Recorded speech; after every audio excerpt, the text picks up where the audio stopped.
At dahil may nagbayad ng utang sa aking GCash account, paano natin mawi-withdraw dito sa Korea ng cash? Dapat meron kang GCash card at maghanap ng global ATM machine gaya ng IBK. Paano nga ba mag-withdraw gamit ang GCash Visa card? Pindutin ang International Service at Continue Transaction. Piliin ang foreign card dahil in-issue outside Korea ang card. Pindutin ang Cash Withdrawal Savings Account.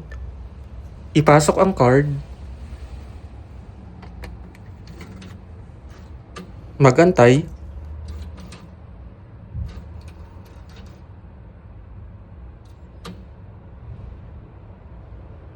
Ilagay ang 6-digit PIN. Ang 6-digit PIN ay iba sa 4-digit MPIN sa GCash app.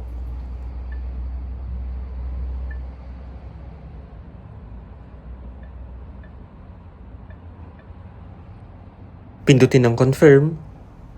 Mamili ng halaga kung hindi nagpapakita, piliin ang Other Amount button. Ilagay kung ilang 10,000 won ang kailangan. Halimbawa 23 kaya 230,000 won at pindutin ang Confirm. Ilagay din kung ilang 50,000 won o pindutin lang ang Confirm. Magantay. Magpapakita dito ang cash withdrawal, access fee at total amount. Pindutin ang Confirm. Magantay.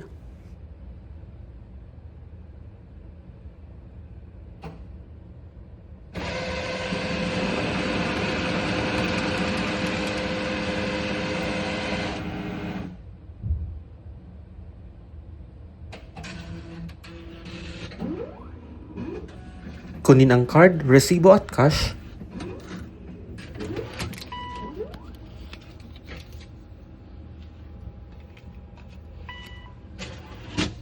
Bali nag-withdraw ako ng 230,000 won at ang transaction fee ay 3,600 won. At ito ang natira sa aking GCash account. Maraming salamat sa panonood. Annyeong!